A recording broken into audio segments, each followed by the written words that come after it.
Well, hello, listeners. Hello, viewers. It's Angelo Caruso. Welcome back to the Talk to Me podcast. I'm with Jennyfer Crawford today, and it's a heavy snow day, Jennyfer.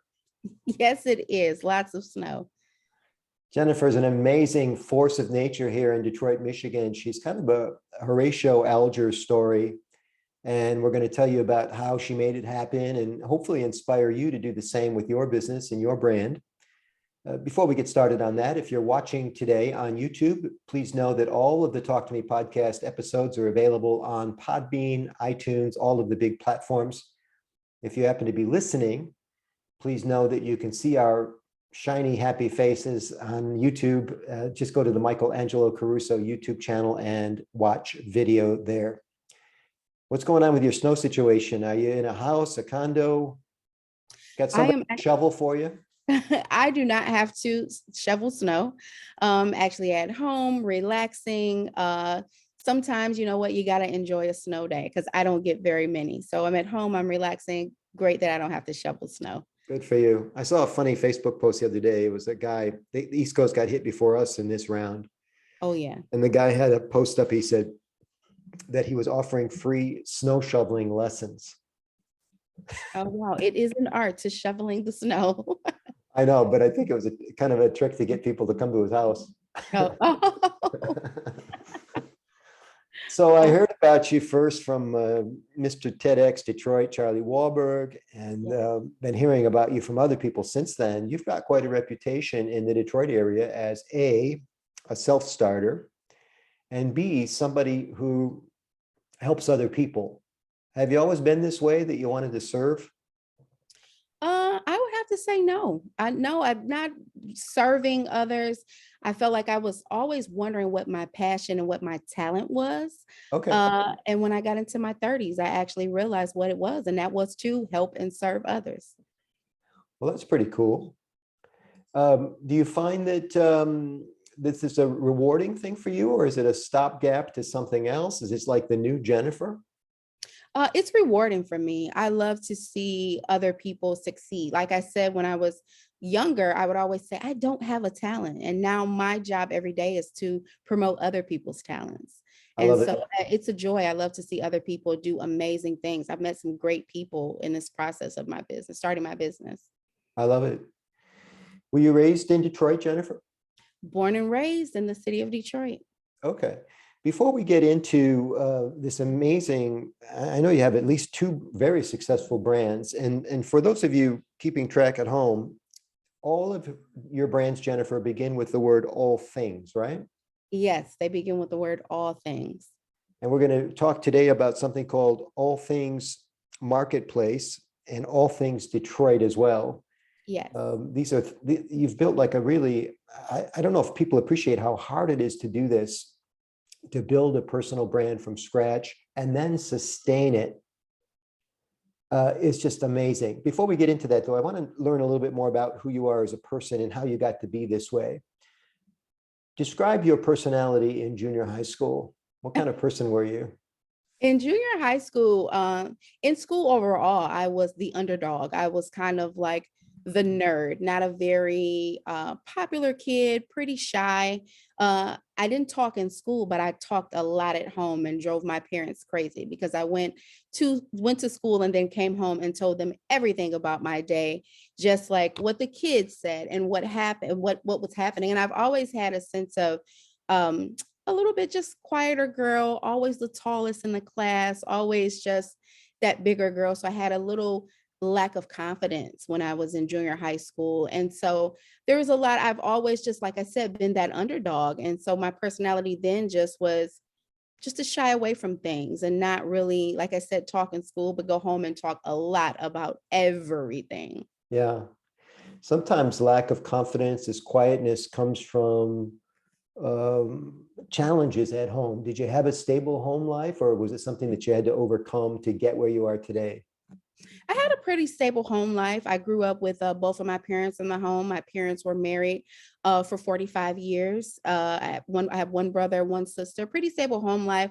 We were we were poor. We didn't have a lot. We we never went hungry, but there were some challenges growing up. My father actually fought drug addiction for many years. Mhm. Even with him doing that, he still was a great man, but he had his demons and things that he had to deal with. So seeing that home life and growing up, my parents always instilled in me to work and have a job and take care of myself. But to me, and growing up, it wasn't enough for me, but it was pretty stable. Didn't go hungry, but there definitely were some challenges growing up on the east side of Detroit. Yeah, I don't know where your family was compared to mine. I often describe my family the same way, that when we grew up, we weren't poor and we never went hungry. Or maybe it's hard to quantify. I mean, I actually don't know how much money my dad made, and I certainly can't do it in today's terms, but I remember sacrifices that we made in the early days that helped me appreciate, what happened for me later in life. That very heavy snow day outside, my mom used to put plastic bread wrappers in our boots to Mhm. waterproof to keep the feet from getting wet. Oh, wow. Okay. I I've never. remember, and again, this is not to complain and not a competition to which family was the poorest. I'm in this modality right now of appreciation and gratitude. Mhm. And I love the before and after picture that we're painting with you. We all came from someplace. Did Yeah, you have we all. something like that when you were a kid that you said, maybe it wasn't terrible, but you said to yourself, I'm never going to have this kind of a life when I get older? Yes, the house that I grew up in. The house that I grew up in was not a very good house. I felt like it was a little run down. It Okay. wasn't like the best. Didn't have a lot of company come over, and it still was home, but at the same time, I felt like when I got older, I would never want to live in a house like this at all. And so that Yeah. was one of the things for me, that I never wanted to live that way in a house like this. And maybe it wasn't even that bad, but it's funny, we get these things in our head that I want to do better when I get older. And this is the kind of driving, striving force within us that just can't be denied later on. It's interesting. Yeah, it was a little shabby. I have to say it wasn't like the best. Um, and I was just like, yeah, no, not gonna do this when I get over. Okay. Nothing against my parents, but it just wasn't something that I saw myself going into as an adult, living in a home like this or the Okay. neighborhood as well. You seem like a young woman still, but you've got this entrepreneurial spirit. Did you ever work for the man? Did you ever have a corporate job? Oh, I've worked corporate jobs all the way up until I was 35, 30, yes, 30, no, 33, 30, 35, 34.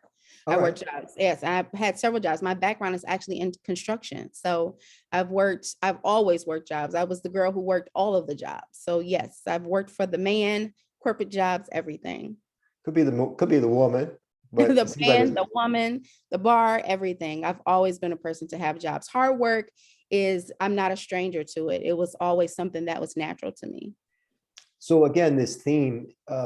Do you find that working for somebody else and having to toe the line on other people's rules and guidelines, did that chafe at you for a while? Is that where the entrepreneurial thing came in, that you thought you might be able to run a better ship? No, in the beginning, I really actually loved working for people. I always wanted to be that person to learn more, wanted to move up in different companies. But when I saw that that really wasn't happening, it was always like at a standstill for me. And I would always think to myself, just like going back to that house, I want more. And that's what it was when I was working for these companies. I was just like, no, this isn't working for me. I want more than this. I want to know Okay. more. I want to do more. All right. So what was the seminal moment then that disrupted your life and got you to think about being an entrepreneur? Because being an entrepreneur is not necessarily easier. A lot of people think it's more desirable, and sometimes it is, but it's a lot of work. Oh, it is a lot of work, a lot of sacrifice, a lot of dedication. And for me, that finding moment was my last job that I did work at. It wasn't very fulfilling. It wasn't a great place to go to every single day. And I was working on having a business. My goal, honestly, in the beginning was to pay off my car. I sold direct sales products, and that was the beginning of my journey. So, did you see a window of opportunity with all things Detroit? Was there a need that needed to be filled by someone like you? And it was just like, perfect timing, the wheels coming together, or get a friend whisper in your ear? What made it happen? No, everything just kind of happened by accident. Honestly, I was doing events in my one-bedroom apartment. I called it Pamper Pick and Purchase, a little pamper party. And like I said, I was the person who always had jobs. So I worked my day job and I worked at Nikki's in Greektown part-time. I know that And place. so, yeah. And so I asked them like, hey, would you be open to letting me do an event in the space? And they were really great with that. And I did pamper events for a few years, just to and I looked at things and I'm like, we're hosting this in a bar. It's a pamper event, but there's this great things going on in Detroit. I'm born and raised in the city of Detroit. I should be a part of like the growth and things that are happening. And so I said, I should do an event called All Things Detroit about Detroit small businesses. And they were like, what does that even mean? And I'm like, we could do this and we could do that. And I had all these great ideas and they just were like, no, you do a pamper party and that's fine. And I was like, no, I don't think so. And so I actually moved I did two events, one event at Nikki's, All Things Detroit, very small, still in the set of that pamper party. And then I actually moved the event to Burt's in Eastern Market. And that was the second All Things Detroit. Yeah, yeah. It's a funny thing about being a visionary. You try to explain your thing to people, and a lot of times they just scratch their head. And if you're insecure or lack confidence, you take that as a no signal. Don't go there, right? But it sounds to me like, it didn't bother you too much that people didn't understand what All Things Detroit might mean. No, didn't bother me at all. At this point, I'm thinking like, this is something I'm going to go with it. I always had the mindset of, I can always work a job. You can always go and work for someone and do something, but could be something that's great and amazing. But even still at that time creating it, I didn't think that it would even be what it is today. And didn't think that I would touch so many people. Yeah, that's fabulous. We're going to get into the numbers and the scope of this in just a second. Let's now frame up the first platform, which was All Things Detroit. This was I've heard it described as kind of a live marketplace where people can come together. How do you call it? It's like a trade show, a farmer's market with a spin. How do you talk about it? I always say that All Things Detroit is an experience. It's all about shopping. It's all about supporting local. It's not really a farmer's market. It is a marketplace, but the purpose of this event is to put small businesses in front of thousands of customers. Yeah. And we really highlight the stories of the businesses. And that's the important aspect of it. It was important for me to share the stories of all these great people that I've met, because I feel like when you fall in love with the person, you fall in love with the product. You want to support just because this person has this great and amazing personality. Yeah. So paint a picture for us. A big part of the success is that you piggyback with Detroit's Eastern Market, which is the produce market that's alive and well mornings like 5 to 10 o'clock. And I think then the whole thing turns into a ghost town, if I'm right. It is true. And, I always wanted to do Eastern Market, but I couldn't afford it. And so what I did is I took my rent money and I actually put down the deposit on Eastern Market in 2014 to do my first event at Eastern Market. It was October 26, 2014. And I said, okay, Jennyfer, you're doing this. You're putting your rent money down on deposit on this place. You have to make it happen. And Eastern Market was a great place. I chose it because I felt that anyone who comes to the city, there's all this bad things about Detroit, but Eastern Market is one of the places that everyone feels safe, they enjoy it, and they have a great time. Yeah. And so I thought this is the ideal location to kind of do this marketplace or grand marketplace that I'm trying to put together. So is your thing on just the weekend, Saturday morning, Saturday and Sunday? No, it's actually in one-day event. It's always a one-day event that goes from about 9:30 to 4 p.m., where we have about 250 small businesses, about 20 food trucks, and the most customers we've had are about 14,000 customers in one day.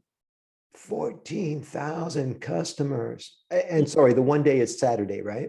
The one day is Sunday. We do it all on Sundays. We can't do it on a Saturday because Eastern Market has their standard market that they do, but we host All Things Detroit on Sunday at the beginning. We do one at the beginning of the year because now it's a national holiday. So that's the great thing about it. As of January 2020, the Sunday before Easter is officially National All Things Detroit Day. Look at that. So for those of you that tried, you're listening and you think, well, I'm going to have an event and how am I ever going to get 100 people to my event? You're talking to somebody now who gets 14,000 at least once, and probably big numbers in support of that 14,000 attendee event. Bravo, man. Thank you. And the people that I'm guessing, I don't know how this works, but I'm guessing that the people who display pay you a fee. Yes, the people who display pay me a fee to participate. We provide them an 8-foot table. And then we also charge a small fee of $5 for people to actually come into the event, which really helps with like our advertising promotion. Yeah. We do tote bags and giveaways. Nice. Let's talk about a second brand that you're having a lot of success with. And you tell me, when you told me this, that you were super excited about this, it hit me because it seems like it would be the more drab of the two enterprises, but I'm sure you've got good reasons to be excited. This is called All Things Marketplace. Is that correct? That is correct. All Things Marketplace. Tell us about that. All Things Marketplace is a shipping and fulfillment center that I actually opened in 2020 during the pandemic. They weren't allowing large scale events. And I had an online marketplace. I actually started All Things Marketplace in 2017 to kind of take what I did offline, online, and it wasn't a huge success. People were like, I have my own website. I'm doing this, I'm doing my own thing. And I did not give up on it. And I'm glad that I didn't, because in 2020, I couldn't do events. And I had a few businesses say, I'm swamped with online orders. Jennyfer, can you help me? And at a point, I'm just helping, package orders. And I said, this is a business. And so what I did is I said, I can flip my All Things Marketplace website to a website for shipping and fulfillment services, where each business has their own store on the marketplace. You can see their story, see their products. We carry all the products and we ship them and we carry them in our storefront. And it has been going really, really amazing.